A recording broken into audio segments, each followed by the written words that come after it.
Hey there, I'm Ken. This is Canadian Retro Things. Today I am going to take a look at some of the gaming that is available on my Commodore laptop.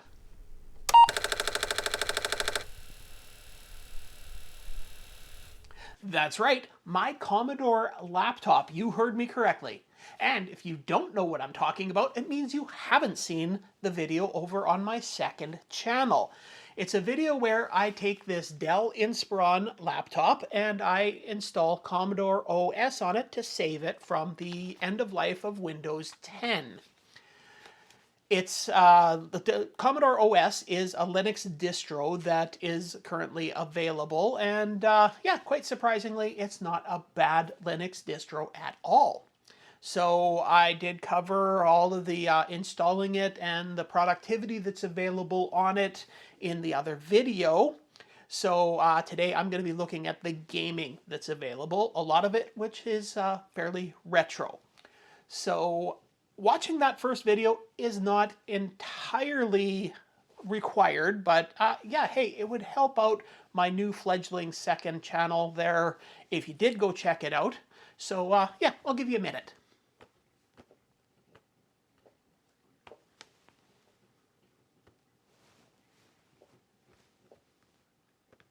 All right, well, there you go. I hope you enjoyed that video. So today we're going to jump in and just take a look at what the gaming available on this is. So, hey, let's get started. And here is my Commodore laptop. It's an Inspiron 13 5000 series that in the video over on my second channel, which you can check out in the link down in the description, I put the Commodore OS on this and fix this computer up. So one of the things I was pointing out in that video is that one of the great things is the touch screen does still work, which also means that something I keep forgetting about this computer, it's not only a Commodore OS laptop, but I can also fold it over into a Commodore tablet. But right now I've got way too many things plugged into it, so... And here we are, we're into the desktop of Commodore OS. Now, a couple things that I did want to show that I think they're fairly proud of over at the makers of the Commodore OS that I didn't show in the last video is things like, for instance, when you open up something like the emulator, you get some nice little sounds that are fairly retro, which is great. The best one is, of course, when you close something.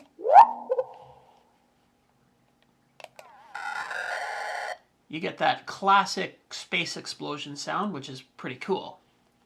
Another thing that they've done here that you can do if you would like to, I believe it's right here. Turning on the Commodore OS animated wallpaper. You have an animated wallpaper. Now, I have basically two things that I don't really like about this. Number one is, of course, you lose all of your shortcuts that you have on the screen. So if you have things that you want to have shortcuts to, you can't have it on the animated wallpaper. The other thing is the animated wallpaper is just distracting. So, I mean, it looks cool. It's kind of neat. It would be better as maybe a screensaver rather than a desktop background. So let's get into capturing the screen on this and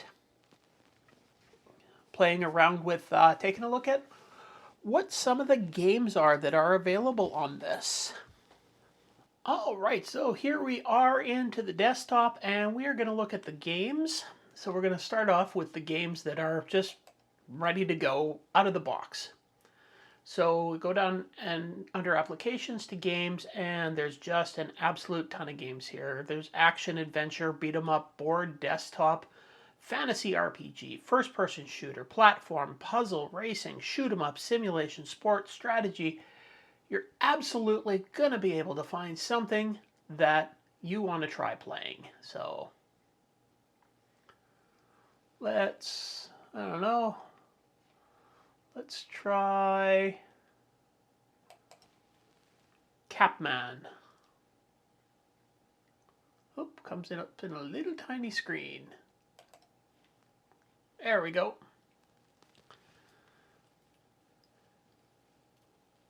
So here we are. It's like a Pac-Man game. Oop.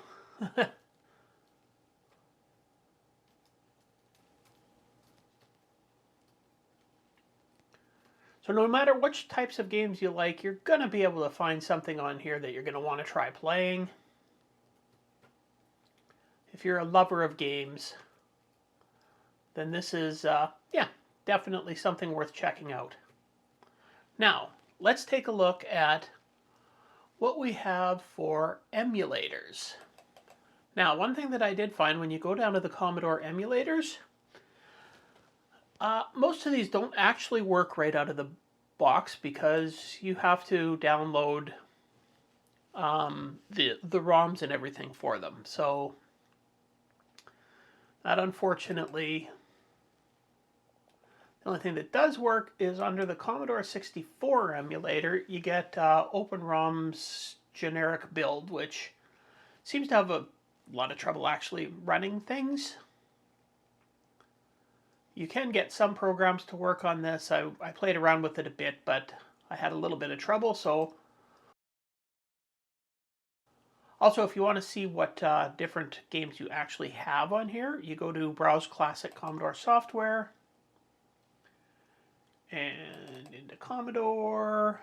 So if you look under, say, C64 games, original Commodore games, as you can see, there's a lot here. Now you can try and load these right from here. Cartridge programs do work, as you can see. But if you try to load the T64 files that are on here,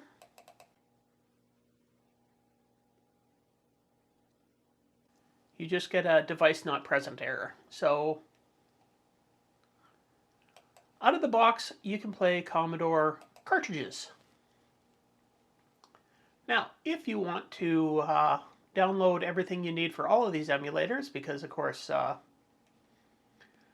as I was pointing out, like I tried the VIC-20 one there, it didn't work. Go, say, the Commodore PET. Nothing happens.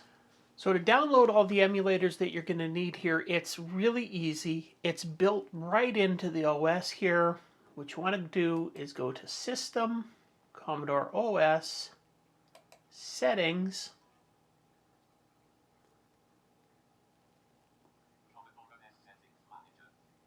and Emulation Settings. And you want to go to Clone-To Commodore ROM Setup.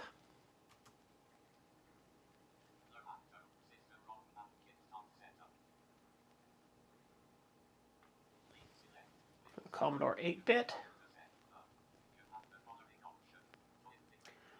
And now, as long as you're hooked up to the internet, you can just open up a browser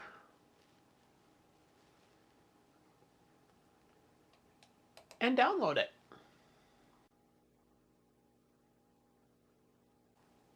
As you can see, I tried it once before and it failed because, well, unfortunately, I don't know why, but my internet connection stopped in the middle of it. So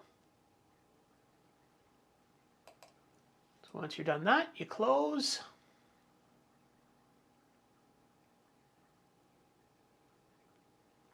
It just automatically does all the work for you.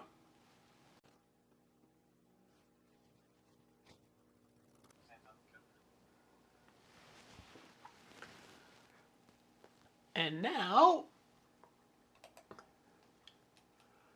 if you open up, say, your Commodore 64 emulator, that didn't work. What the I'm not sure if it's because that initial download of the file didn't work or not, but loading the emulation stuff on here seems to keep failing for me. So here I go. I have reinstalled the OS and I'm trying it again.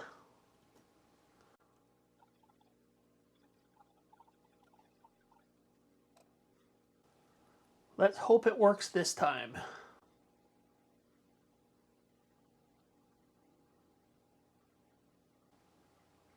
Okay, complete. Now you close this file and it should go straight into installing.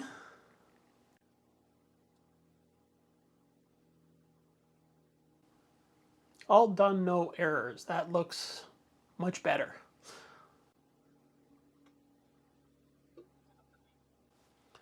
Yep, I would guess that probably it was because of that initial failed download. It just messed everything up.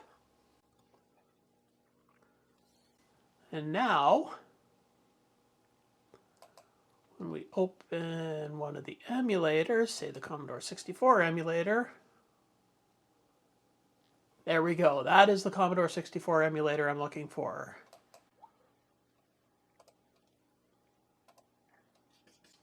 And VIC-20. Yes, okay, it is working. So now, let's get looking at what some of the games are that you can play here and loading them up and everything else. Okay, I've had a little bit of time to play with this, and I'm basically going to be looking at the Commodore 64 and the VIC-20 emulators here. So obviously when you load up the Commodore 64 emulator, you can attach a cartridge image.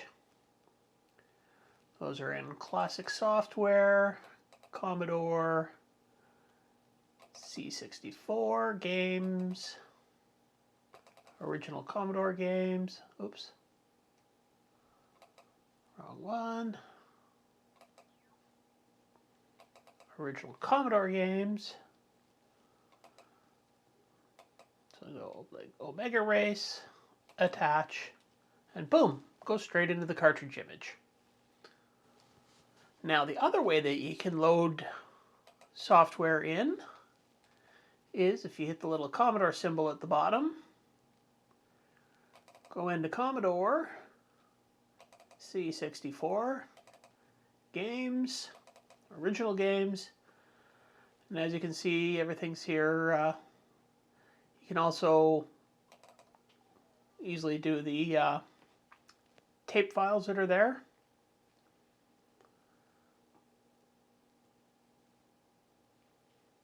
So it just all runs it straight up like that. It's quite simple. Now, I have, however, run into a problem with the VIC-20 games. So if you're loading it, this is from the Commodore symbol, going straight into the file. Let's say you want to load up a cartridge.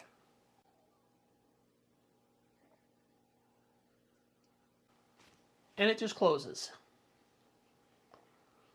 How about one of the tap files? And it just closes. That means that somewhere in there is a script that's not doing the right thing here. So I'll have to find that and see if I can fix that. Now, obviously, the other way that you can do it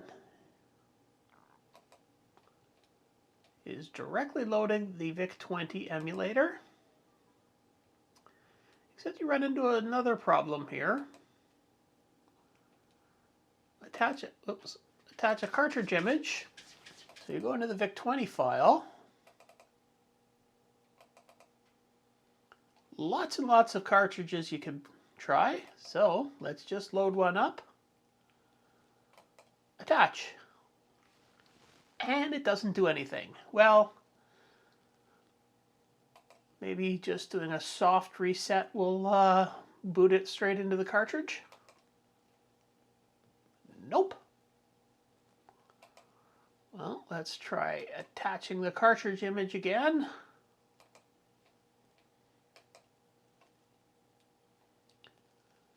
And this time we'll try a hard reset. No. So for some reason, Vice is not working properly on the VIC-20 emulator here. What about attaching a cassette image?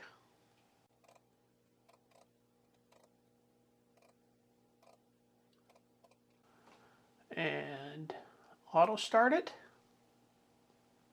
Okay, well, that works. So, yeah, for some reason the cartridges are not working on this version of Vice. But you can definitely play lots of C64 games and all of the tape games for the VIC-20. And now finally we are going to look at doing some of the other emulators. So if you go into the classic software, you've got all kinds of different places you can put stuff. So I've got a bunch of Atari 2600 files here. I'll just copy them over. PS1 files and PS2 files. So as you can see in the Atari folder, I've put in an Atari 2600 folder. There's 4 games in it. Now because the Atari 2600 emulator, Stella, is so simple, you actually don't have to download any BIOS or anything for it. Just put in the games, start them up, and they're ready to be played. Okay, now if we go back and go down to Sony, you'll see in the PS1 I put 2 different files, a BIOS file and a games file. So when we first load up the PlayStation emulator, you have to go to the configuration tab, then the plugins and BIOS tab. Then you go under BIOS and you point the search in tab to wherever you've put your BIOS file. Think that should be right. Okay, I've been messing around with this for a while now, and I've had absolutely no luck getting the PS1 emulator working. I thought it would be as simple as just pointing the emulator at the right BIOS and starting it, but I've never used this PCSXR emulator before, so maybe maybe I have the wrong BIOS for it. So let's try the PS2 one. See if that works. Okay.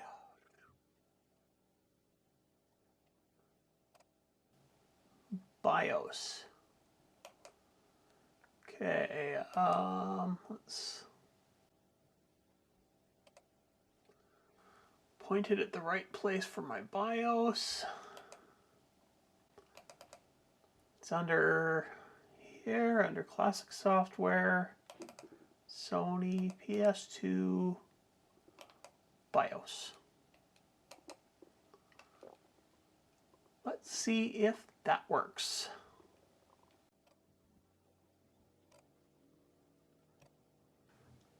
Boot an ISO image, classic software, Sony PS2 games, Spider-Man. There. What do you know? That one worked. Why the heck did the PS1 one not work? I'm going to guess I have the wrong type of BIOS for it. There we go, after going through the setup. So yeah, here we go. We got the PlayStation 2 one working at least. Guess I'm going to have to look around and see what BIOS that PlayStation 1 emulator takes.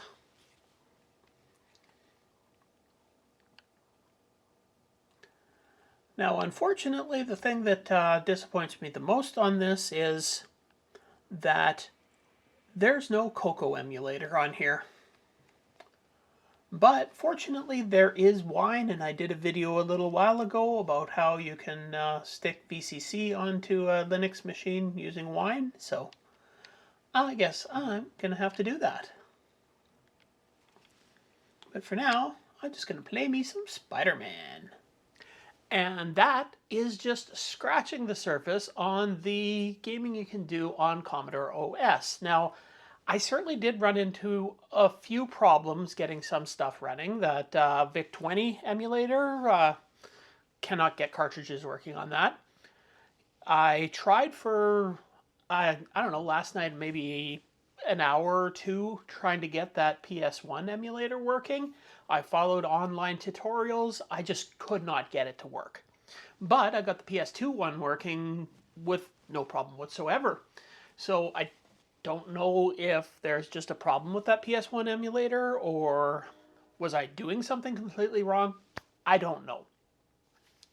But yeah, there's a lot of other emulators on there that I just haven't really played around with and tried to figure out, because with all that Linux gaming and, you know, some Commodore 64, some PlayStation 2 emulation there, I'm set for a while. Atari 2600. I'm going to probably try to figure things out as I go, but for now, that is working out great for me. So I think it's a Linux distro that is definitely worth checking out if you're into gaming. All right, well, just got to say thank you to the names that are currently going by on the screen. Those are my Patreons. If you're interested in joining my Patreon, then there is a link down in the description. Also, don't forget to check out my other channel, which is also linked down in the description, to see the first part of this video where I got the computer running and put the Commodore OS on this system. But other than that, I just have to say thank you for watching the video. Don't forget to like, a subscribe, and a comment below are all things that help the channel out a lot and are greatly appreciated. But until the next time, I will see you later.